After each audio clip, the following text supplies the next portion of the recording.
오늘 말씀은 스가랴 9장 9절에서 17절까지 말씀입니다. 제가 읽겠습니다. 시온에 따라 크게 기뻐할지어다. 예루살렘에 따라 즐거이 부를지어다. 보라, 내 왕이 내게 임하시나니 그는 공의로우시며 구원을 베푸시며 겸손하여서 나귀를 타시나니 나귀의 작은 것 곧 나귀 새끼니라.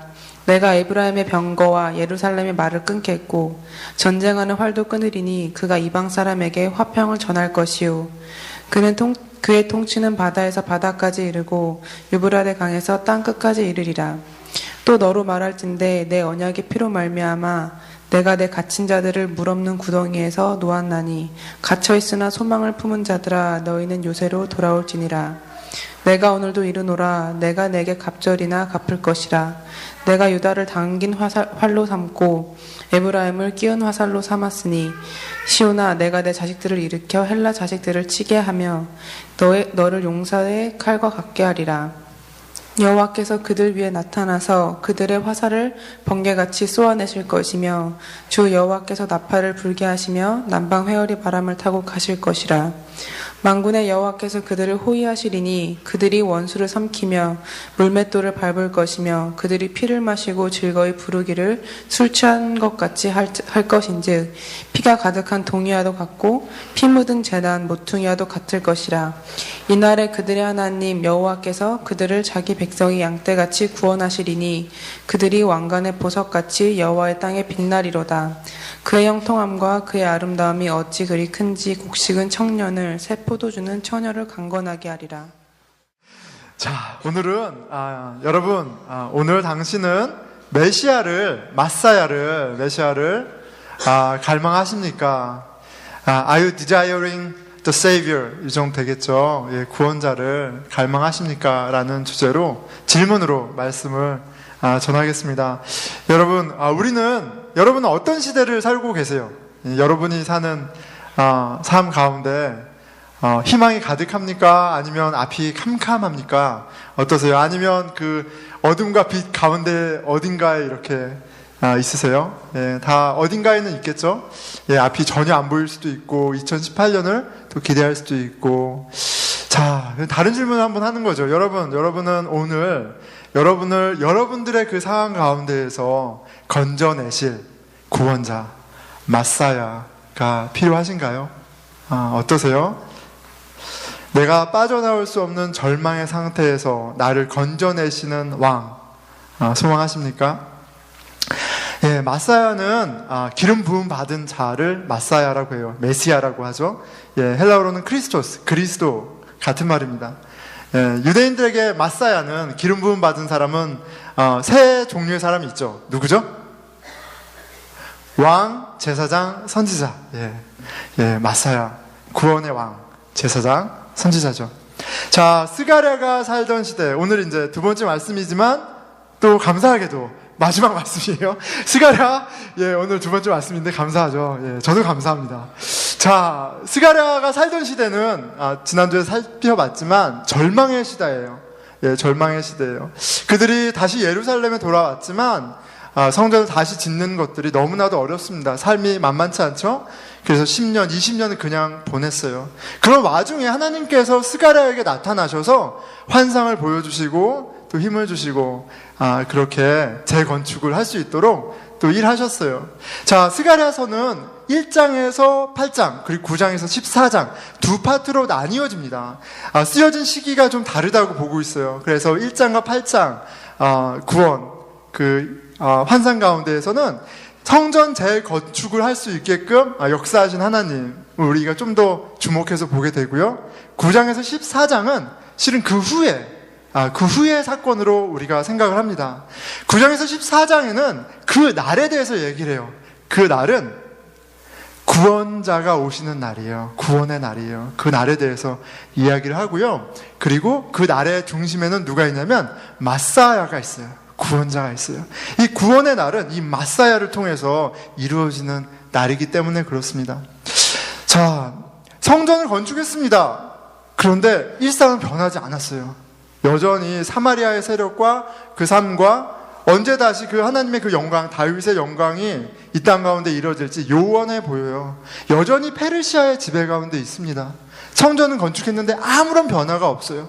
여전히 절망 가운데 있어요. 근데 그때 하나님이 스가랴에게 보여주시는 거예요. 말씀하시는 거예요. 그날이 와. 그날이 있어. 그날 내가 메시아를, 마사야를 보내서 심판할 거야. 구원할 거야. 그리고 그날 진정한 평강이, 그리고 번영이, 기쁨이 너희들에게 임할 거야. 이 얘기를 하시고 계세요. 그래서 구원의 날이 어떠한지 쭉 설명하시는 말씀이 9장부터 14장까지 있는데 오늘 본문은 9장 말씀이 됩니다. 자, 그 스가랴 말씀, 구원의 날을 얘기하셨는데 한 500년이 지났습니다. 그 후로 예수님이 이제 오신, 스가랴가 있고 나서 500년 후에 오셨으니까 500년이 지났어요. 그런데 유대인들은 여전히 어떤 상황이에요? 영광의 시대를 살고 있습니까? 아니면 그 500년이 지난 지금까지도 유대인들은 어떤 시대를 살고 있어요? 절망의 시대를, 깜깜한 시대를. 언제 이 해방을 경험할지 모를. 왜요? 지금 로마 제국의 압제 가운데 있거든요. 강성한 로마 제국의 통치를 받고 있어요. 언제 그날이 올지 몰라요. 근데 다르게 얘기하면 여전히 그 날을, 마사야를 기다리고 있었어요. 마사야, 하나님, 여호와 하나님이 약속하신 그 마사야를 기다리고 있었어요. 왜요? 그날이 바로 하나님이 구원을 이루시는 날이기 때문에 그렇죠. 자, 스가랴서에 보면 9장에서 13장에 그 날에 마사야에 대해서 얘기하는데 우리는 그 스가랴 안에 있는 예수님을 발견하게 됩니다. 그래서 오늘은 그 스가랴서 안에 있는 예수님을 이렇게 하나하나 찾아보려고 합니다. 좀 성경을 많이 볼 텐데 평소와 다른 설교 스타일이지만 그래도 다른 거 읽는 게 아니라 말씀을 읽는 거니까 잘 따라와 주시면 좋을 것 같습니다. 자, 예수 그리스도를 통해 심판과 구원의 의미가 이미 스가랴서 안에 너무나 풍성하게 담겨져 있습니다. 어제만이 아니라 오늘도, 그리고 내일도 우리의 마사야, 메시아 예수님으로 살아가는 그런 은혜가 오늘 말씀을 통해서 그런 소망이, 간절함이 있기를 축원합니다. 아멘. 자, 9절 10절에 그 마사야에 대해서 이렇게 설명해요. 9장 9절에서 10절입니다. 제가 읽을 때 그냥 눈으로 따라오면 될 것 같습니다. 시온에 따라 크게 기뻐할지어다, 예루살렘에 따라 즐거이 부를지어다. 이렇게 두 번씩 반복하는 것은 최상급이죠.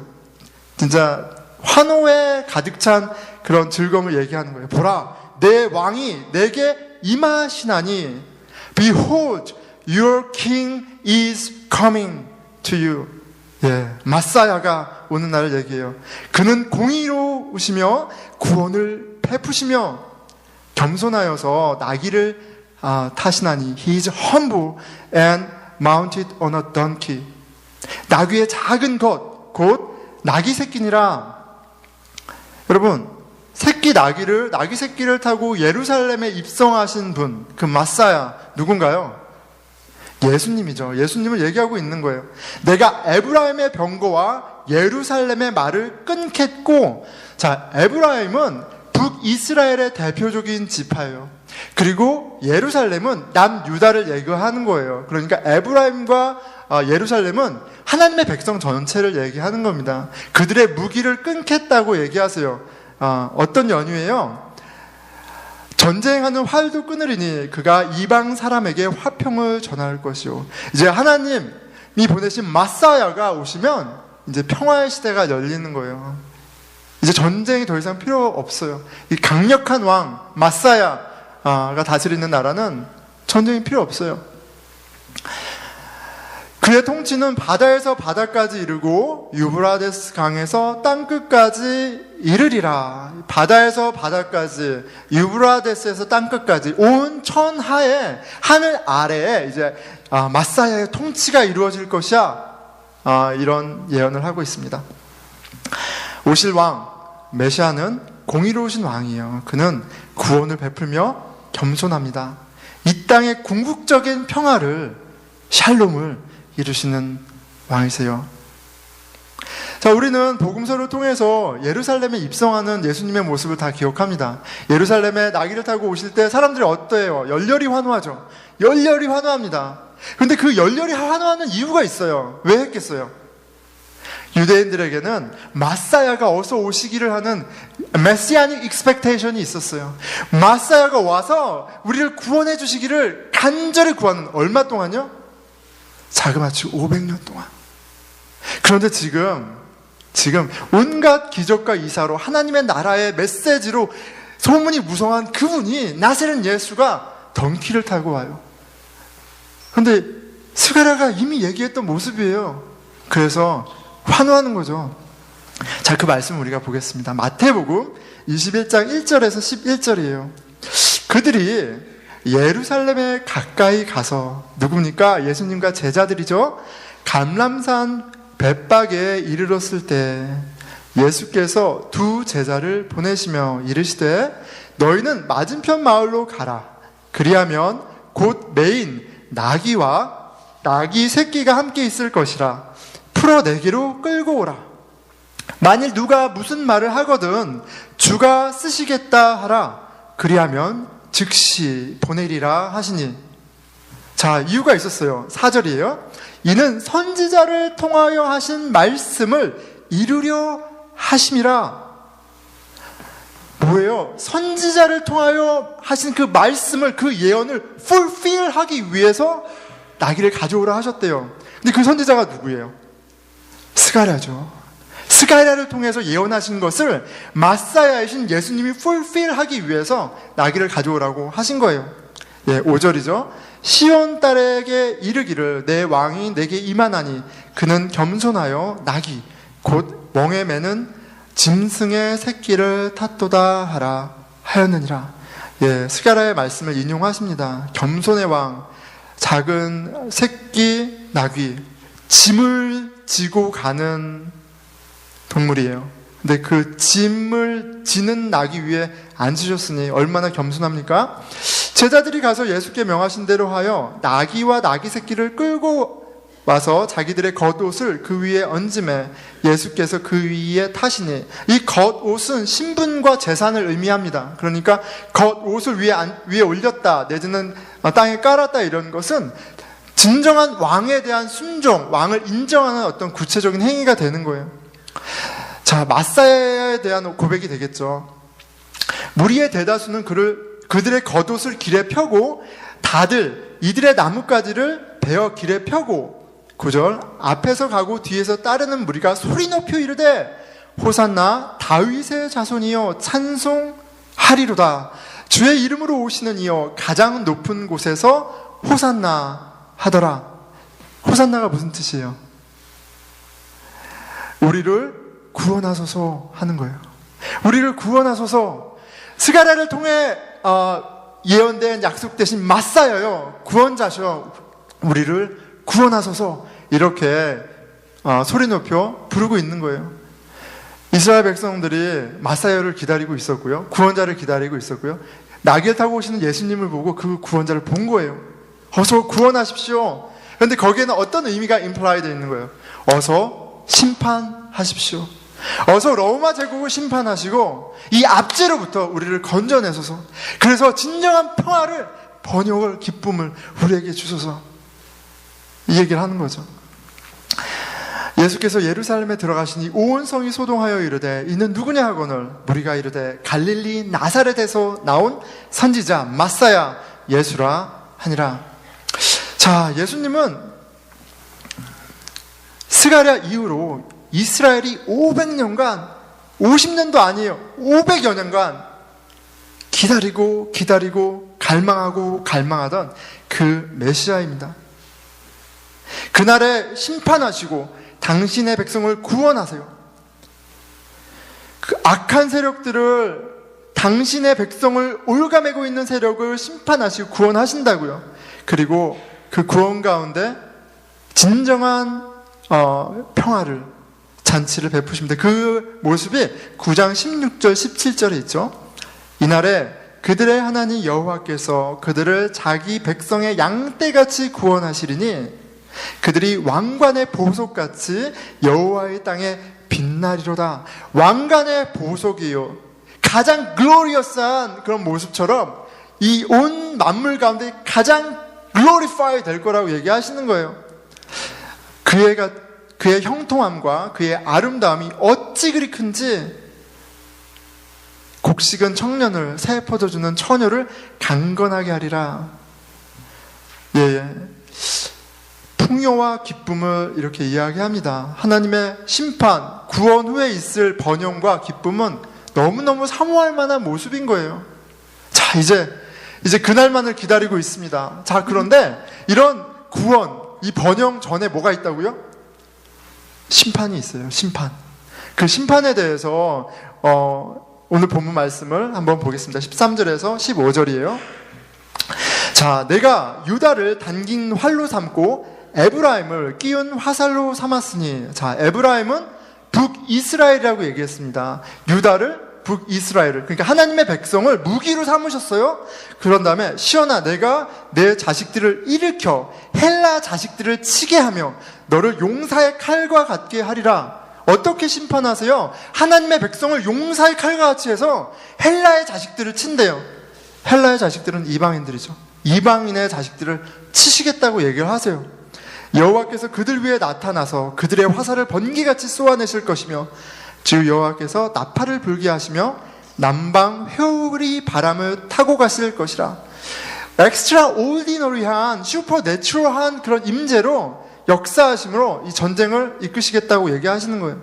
15절 만군의 여호와께서 그들을 호위하시리니 그가 프로텍션이 되어주시겠대요. 그가 같이 싸우시겠대요. 그들의 원수를 삼키며 물맷돌을 밟을 것이며. 물맷돌이 뭐죠? 예, 다윗의 물맷돌 생각할 수 있죠.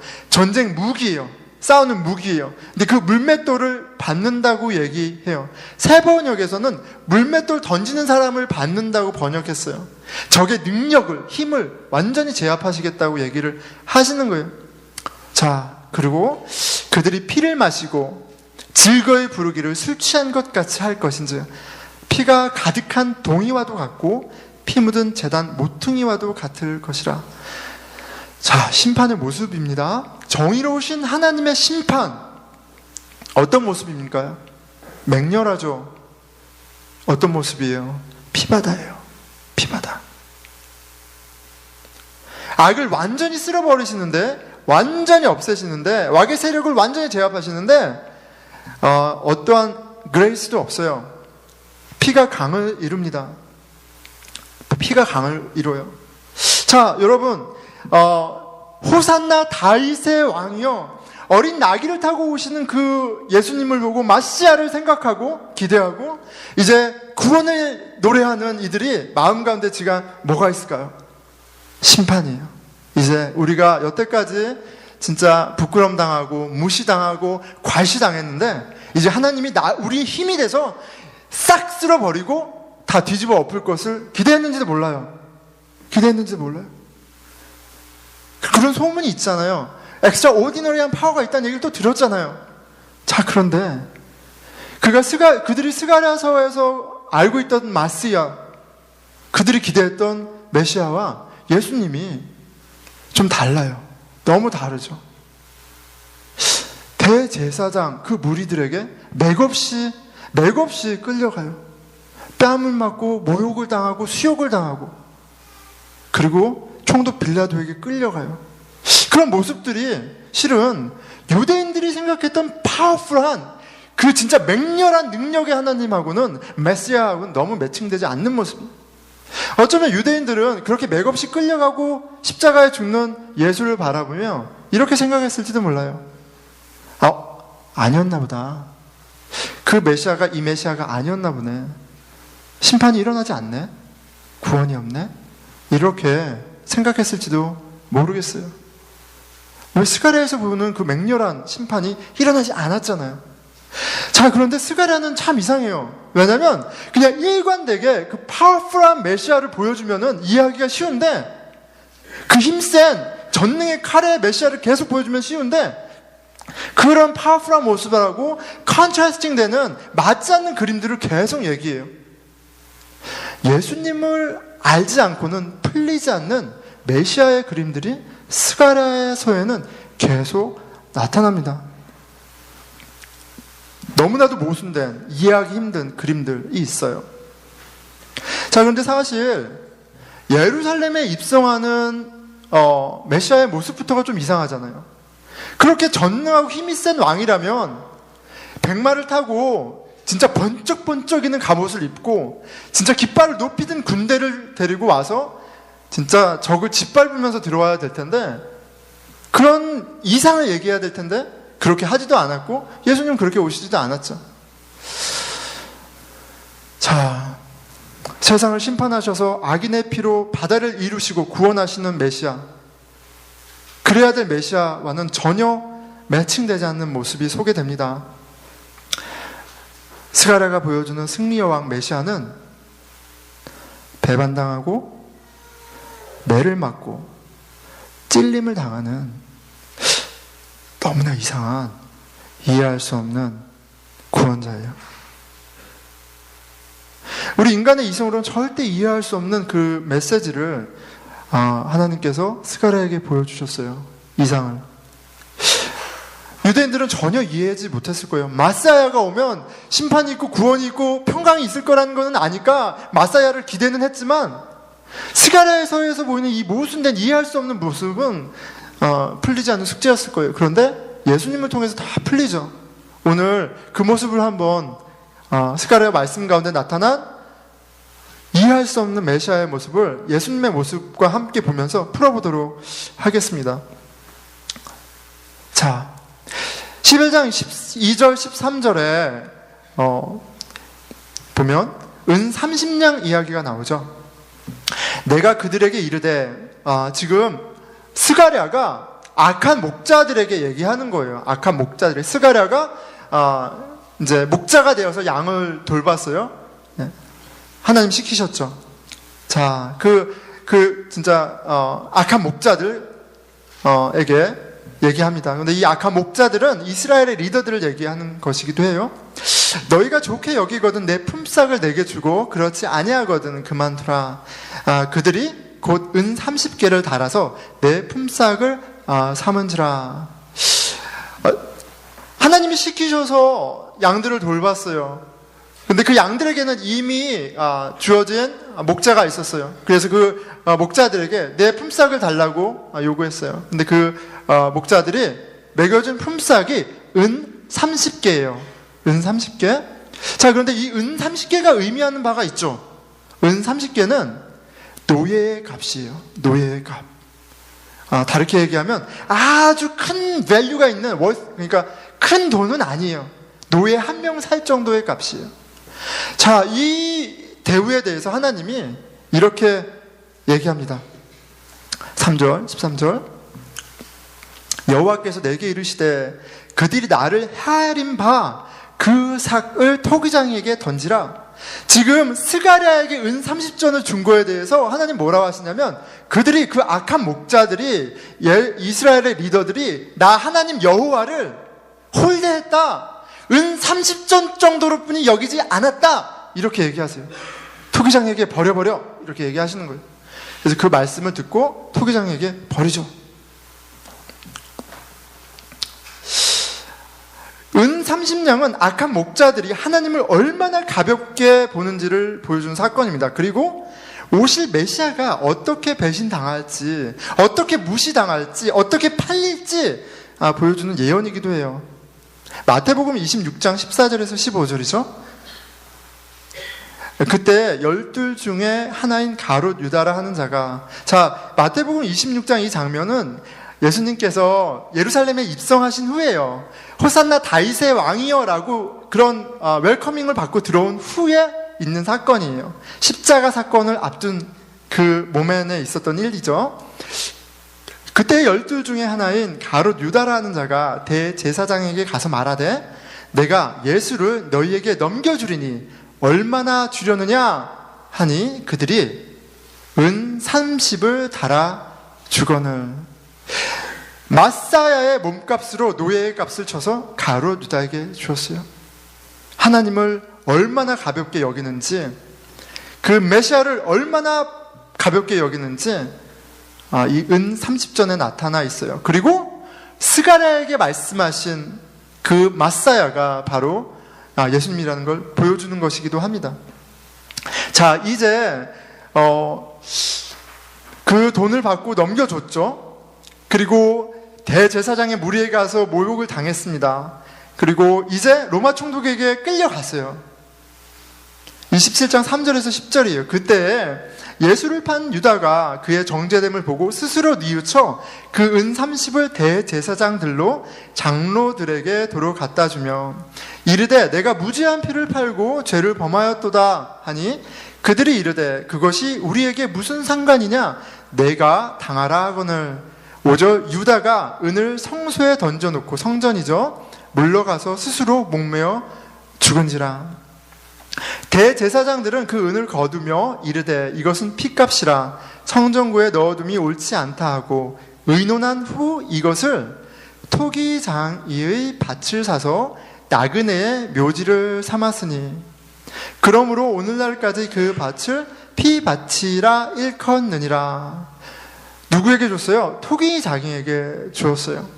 9절 이에 선지자 예레미야를 통하여 하신 그 말씀이 이루어졌나니 이르되 그들이 그 가격 매겨진 자 곧 이스라엘 자손 중에서 가격 매긴 자의 가격 곧 은 30을 가지고 10절 이 스가랴의 예언이죠. 토기장이의 밭값으로 주었으니 이는 주께서 내게 명하신 바와 같으니라 하였더라. 주께서 내게 명하신 바와 같으니라. 스가랴를 통해서 작정하신 예정하신 일과 같다는 말씀이죠. 스가랴가 은 30으로 무시당하고 하나님은 당신이 무시당하신 것이고 그것이 당신이 무시당한 것이고 그것을 토기장에게 주라 하셨어요. 그리고 이것은 오실 메시아 예수님에 관한 예언이었습니다. 자, 12장도 그렇고 13장도 그렇고 이 구원의 날에 대해서 계속 얘기를 해요. 예, 그런데 좀 순서를 바꿔서 이제 13장을 먼저 보고 12장에 나와 있는 그림을 볼 테예요. 이제 13장은 터진 샘 이야기가 나와요. 그 터진 샘에서 물이 나와서 이제 더러움을 씻는 셈이에요. 그리고 궁극적으로는 우상과 거짓 선지자를 제거하는 날이에요. 예, 구원의 날은 깨끗함을 받는 날이고 우상과 거짓 선지자들이 더 이상 일하지 못하는 진짜 거룩한 날이에요. 자, 그런데 생뚱맞게도 갑자기 하나님의 목자가 매를 맞는 장면이 나와요. 예, 샘이 터지고 깨끗하여지고 이제 거짓 선지자가 일하지 못한다고 얘기하셨는데 갑자기 하나님의 목자가 매를 맞아요. 전혀 연관성이 없어 보여요. 이게 구원의 날과 거룩하여지는 날과 무슨 상관이야. 근데 예수님을 통해서 이것이 마사야 예수님에 관한 예언이었구나 라는 것을 우리가 알게 되죠. 그 맞는 이야기 13장 7절을 먼저 보겠습니다. 만군의 여호와가 말하노라 가라 깨어서 내 목자 내 짝된 자를 치라. 목자를 치면 양이 흩어지려니와 작은 자들 위에는 내가 내 손을 들이우리라. 예, 정말 수수께끼 같은 그런 장면이었어요. 근데 예수님의 사건을 통해 풀리죠. 마태복음 26장 31절입니다. 그때 예수께서 제자들에게 이르시되 오늘 밤에 너희가 다 나를 버리리라. 기록된 대로 내가 목자를 치리니 양의 떼가 흩어지리라 하였느니라. 어디에 기록된 거예요? 스가랴서에 기록된 거예요. 스가랴서에 뭐가 기록되어 있어요? 나의 목자가 맞고 양떼가 흩어지는 것이 되어 있는데 그 기록된 대로 될 것이다. 지금 예수님께서 말씀을 해주고 계세요. For it is written, I will strike the shepherd and the sheep of the flock will be scattered. 예수님은 스가랴를 통해 말씀하신 바로 그 마사야입니다. 그 마사야라고 본인이 이야기해주고 계세요. 세상의 악을 심판하시고 당신의 백성을 구원하시는 전능의 왕이세요. 하나님의 나라를 이 땅에 이루셔서 진정한 샬롬을 이루시는 그 왕이세요. 자, 12장입니다. 이제 마지막 그림인데요. 이 12장은 하나님의 구원의 날은 하나님께서 진정한 회개로 이스라엘 백성들에게 임하시고 애통하게 한다는 그림입니다. 자, 12장 10절이죠. 내가 다윗의 집과 예루살렘의 주민에게 은총과 간구하는 심령을 부어주리니 I will pour a spirit of grace. Please for mercy. 내가 은혜의 영을 부어주셔서 간구하는 영을 부어주겠다고 얘기하세요. 그래서 뭐예요? 진정한 회개를 할 수 있게 하겠다고 얘기하세요. 언제요? 구원의 날에. 마사야가 온 날에 진정한 회개를, 진정한 애통함을, 진정한 은혜를 거기 하겠다고 얘기하세요. 자, 너무나 어메이징한 말씀이 여기 있습니다. 그 찌른 바 그를 바라보고, 그 은혜의 영은, 하나님의 멀스를 구하게 하는 영은 뭐냐면 우리로 그 찌른 바, 우리가 찌른 그를 바라보고 하게 되는 애통함이라고 얘기해요. 우리가 누구를 찔렀는지, 우리가 누구를 대적했는지, 누가 우리를 버렸는지 알게 해주는 그 은혜의 영이 임하면 우리가 애통하게 된다고 얘기하시는 거예요. 근데 그 애통하는 어떤 애통이에요? 그를 위하여 애통하기를, 독자를 위하여 애통하듯이 하며, only son, 독자를 잃은 사람들이 마음이 찢어지는 것처럼 우는 것처럼 울게 하시고요, 그를 위하여 통곡하기를, 장자를 위하여 통곡하듯 하리로다. 그리고 해서 모든 사람들이 통곡할 것을 얘기하세요. 가장 소중한 것을 잃은, 가장 귀한 것을 잃은 그 아픔으로 통곡하게 하시겠다고 얘기를 하세요. 언제요? 그날, 구원의 날, 마사야가 온 날에 우리에게 이 일을 하시겠다 그래요. 그렇지. 하나님 우리로 하여금 회개하게 하시고, 진짜 하나님을 왕으로 인정하게 하시고, 그런데 우리가 찌른 그를 바라보고 이게 무슨 말이지? 라고 생각했을 거예요. 자, 그런데 그게 무슨 말입니까? 요한복음 19장 31절에서 37절입니다.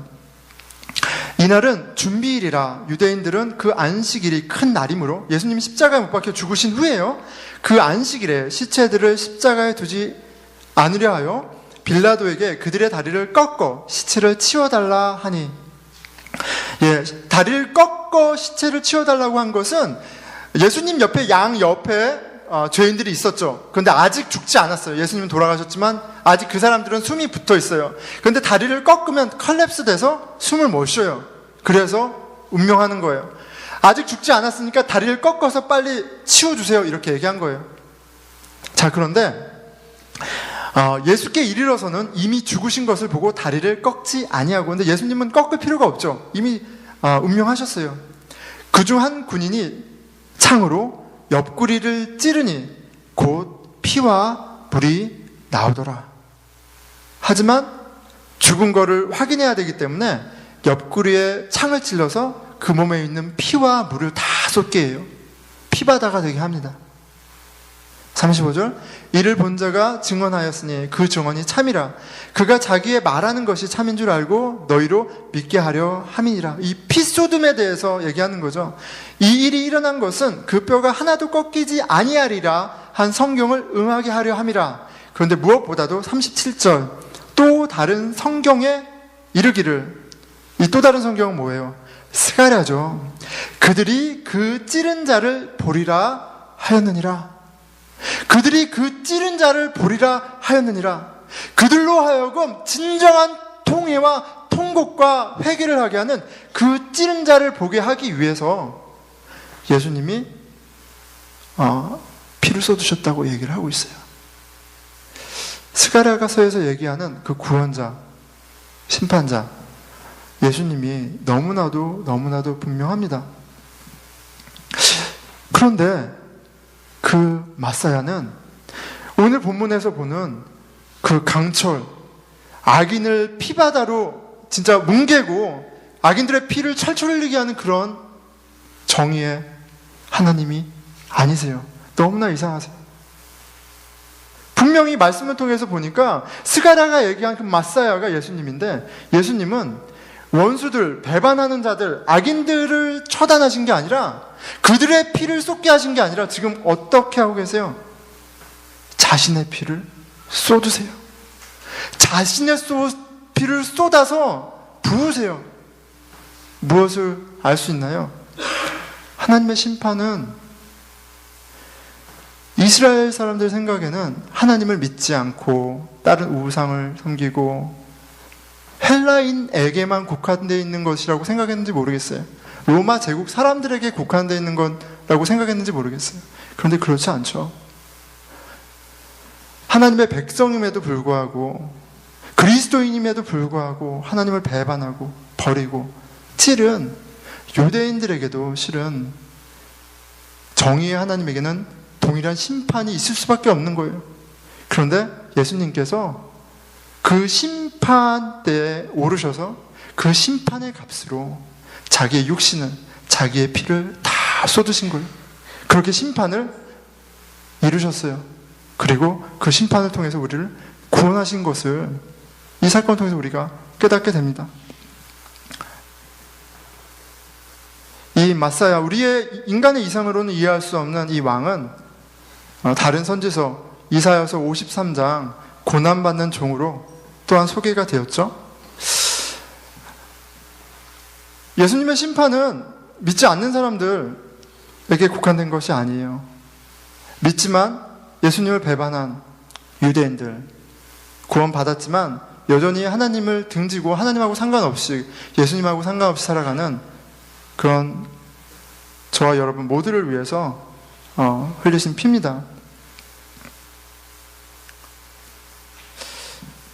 자, 그 은혜를 깨닫는 저와 여러분이 되기를 축원합니다.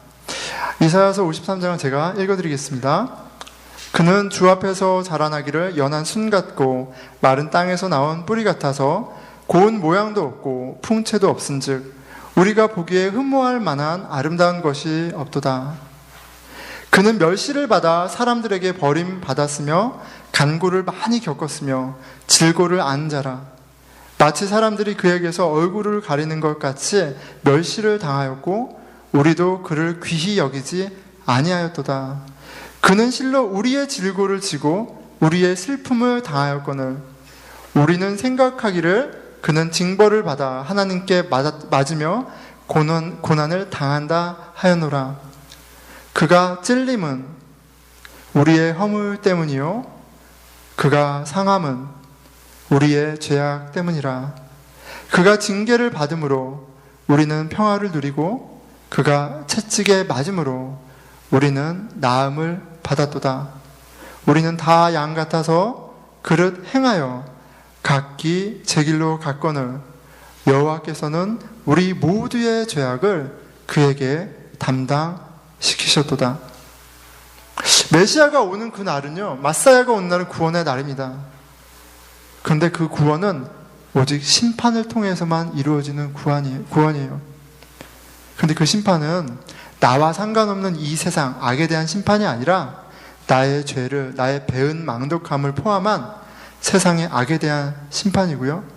우리가 이해할 수 없는, 측량할 수 없는 그 은혜의 하나님이 담당하신 심판이세요. 그 심판을 겸손의 왕, 평강의 왕이신 예수 그리스도께서 직접 담당하셨습니다. 그 마사야를 우리가 찔렸다는, 우리가 그분을 버렸다는, 우리가 그분을 배반했다는 사실을 하나님이 성령님께서 우리에게 가르쳐 주시기를 축원합니다. 그날에 하나님의 메시아가 오심으로 이미 심판은 시작되었습니다. 예수 그리스도의 십자가 우리 죄에 대한 심판이었음을 깨닫게 되기를 축원합니다.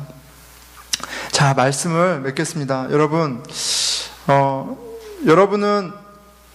오늘 하루도 그 메시아를 갈망합니까?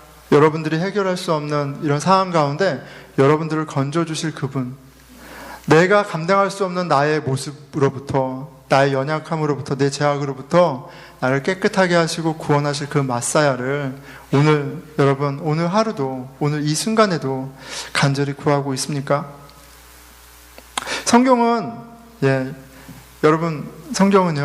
이 시대가 악하다고 얘기를 해요. 시대가 악하니 세월을 아끼라고 얘기하세요. 이 시대는 절망적입니다. 소망이 없어요. 그게 성경이 죄송하지만 말하는 세상이에요. 외모로 인생의 가치를 저울질하고 끊임없이 비교하고 경쟁하게 하는, 서로 죽을 때까지 물어뜯게 하는 이 지옥에서 여러분 건져줄 메시아 마사야를 갈망하십니까? 갈망하기를 축원합니다. 성경은 또 우리에게 소망이 없다는 것도 너무나도 잘 얘기해 주세요. 우리 모두 반역자이고 죄인임을 이야기해 주세요. 그렇게 은혜를 입었음에도 불구하고 지독히 이기적이고 자기중심적인 죄로 똘똘 뭉친 그런 내 무력함, 내 치졸함, 내 비참함, 이 자아로부터 해방시켜줄 구원자를 갈망하시기를 축원합니다. 마사야는 구원자세요. 심판을 담당하시고 구원을 베푸시고 평강을 허락하십니다. 우리의 죄를 대신해서 그것을 담당하셨습니다. 십자가 위에서 찔리시고 피를 쏟으셔서 저와 여러분을 구원하셨어요. 어제만이 아니라 오늘도 내일도 우리에게는 그 마사야가 있습니다. 그 마사야를 갈망하는 그 하나님의 그 그리스도 왕의 통치를 갈망하는 저와 여러분이 되기를 축원합니다. 자, 그런데 한 가지만 더 보는 겁니다. 뭐냐면 예수님은 마사야예요. 예수님은 왕이세요. 왕은 통치자세요. 우리가 순종할 대상이에요.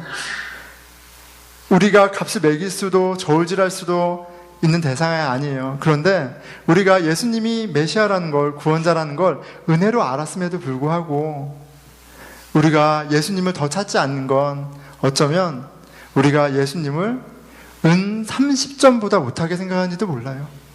내가 원하는 걸 해주면 좋은 메시아, 내가 원하는 걸 해주지 않으면 나랑 상관없는 사람, 내가 등을 돌릴 수 있는 그런 사람. 여전히 우리가 그 예수 그리스도를 십자가에 못 박는 그런 배신의 삶을 살고 있는지도 모릅니다.